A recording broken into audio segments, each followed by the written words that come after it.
സ്പേസില് സൂര്യകാന്തി ഉണ്ട്. നിങ്ങൾ കണ്ടിട്ടുണ്ടോ? എങ്കിൽ ഈ ഒരു വീഡിയോ സ്പേസിലെ സൂര്യകാന്തി എന്നറിയപ്പെടുന്ന സൺഫ്ലവർ ഗാലക്സിയെ പറ്റിയിട്ടാണ്. ഇതൊരു ഗാലക്സിയാണ്, അല്ലാതെ നിങ്ങൾ വിചാരിക്കുന്ന പോലെ സ്പേസില് സൂര്യകാന്തിയുടെ ചെടി വളർത്തി ഉണ്ടാക്കിയതല്ല. ഈ ഒരു ഗാലക്സി എക്സാക്ട്ലി നമ്മുടെ സൺഫ്ലവർ പോലെയാണ് കാണപ്പെടുന്നത്. ഇതൊരു ആസ്ട്രോ ഫോട്ടോഗ്രാഫറായ റൊണാൾഡ് ബ്രച്ചർ എന്ന് പറയുന്ന കാനഡയിലെ ഒരു വ്യക്തി എടുത്ത ഫോട്ടോയിൽ പതിഞ്ഞ ഒരു പിക്ചറാണ് ഇപ്പോൾ സ്ക്രീനിൽ കാണുന്നത്.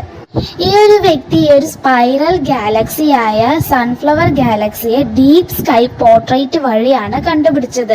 കോസ്മിക് സൺഫ്ലവർ പോലെയുള്ള ഒരു പാറ്റേൺ ആണ് ഈ ഒരു സൺഫ്ലവർ ഗാലക്സിക്കുള്ളത്. നമ്മുടെ ഈ പ്രപഞ്ചത്തെ രൂപപ്പെടുത്തുന്നതിൽ ഏറ്റവും പ്രധാനപ്പെട്ട പ്രക്രിയകളിൽ ഒന്നാണ് സ്റ്റാർ ഫോർമേഷൻ അഥവാ നക്ഷത്ര രൂപീകരണം എന്ന് പറയുന്നത്.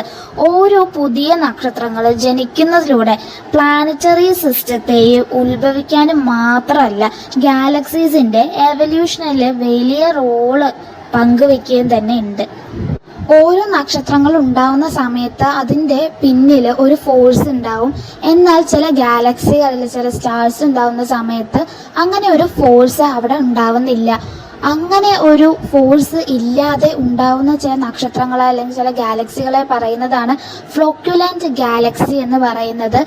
ഈ ഒരു സൺഫ്ലവർ ഗാലക്സി അത്തരത്തിലുള്ള ഒരു ഗാലക്സിയാണ്, അതായത് ഒരു ഫ്ലോക്കുലന്റ് ഗാലക്സിയാണ് സൺഫ്ലവർ ഗാലക്സി എന്ന് പറയുന്നത്. ഇത് ചില ആസ്ട്രോണമേഴ്സിന് അറിയില്ല ഈ ഒരു കാര്യം എന്നുകൂടെ ഇവർ പറയുന്നുണ്ട്. അപ്പോൾ ഇന്നത്തെ വീഡിയോ ഇത്രയേ ഉള്ളൂ. വീഡിയോ ഇഷ്ടമായി കഴിഞ്ഞാൽ ലൈക്ക് ചെയ്യുക. ഇതുപോലത്തെ സ്പേസ് റിലേറ്റഡ് കാര്യങ്ങളൊക്കെ വീഡിയോസ് ഇനിയും ഞാൻ ചെയ്യുന്നതാണ്. വീഡിയോ ഇഷ്ടമായിട്ട് ലൈക്ക് ചെയ്യുക, ഷെയർ ചെയ്യുക, സബ്സ്ക്രൈബ് ചെയ്യുക ചാനൽ. അടുത്ത വീഡിയോ ആയിട്ട് ഇനിയും ഞാൻ വരുന്നതായിരിക്കും. Thank you for watching.